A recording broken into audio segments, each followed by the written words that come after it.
Chennai George டவுனுக்கு அருகாமையில் இருக்கும் கொத்தவால் சாவடி இந்த பெயருக்கு பின்னாடி இருக்க அர்த்தம் என்ன மற்றும் இதனுடைய குட்டி ஹிஸ்டரியை தெரிஞ்சுக்க இந்த வீடியோவை ஃபுல்லா பாருங்க.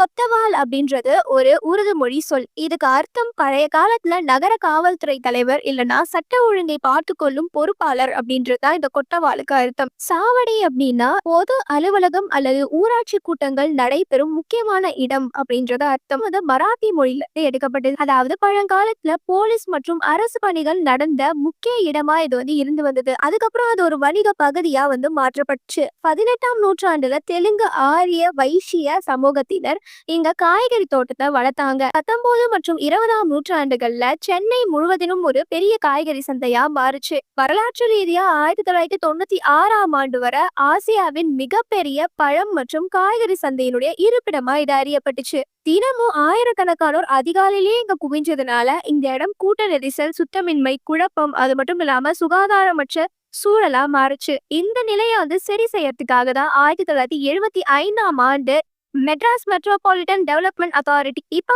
சிஎம்டிஏவா இருக்கு. புதிய சந்தையை கோயம்பேட்ல அமைக்க திட்டமிட்டாங்க. 1988ல கட்டுமானம் தொடங்கி சுமார் 220 ஏக்கர் பரப்பளவுல 3000க்கும் மேற்பட்ட கடைகளை 50 கோடி ரூபாய் செலவுல கட்டினாங்க. இறுதியில 1996ல கோயம்பேடு மொத்த சந்தையா திறக்கப்பட்டுச்சு. இது இன்று ஆசியாவுடைய மிகப்பெரிய காய்கறி பழ மொத்த சந்தையில ஒன்னா விளங்குது.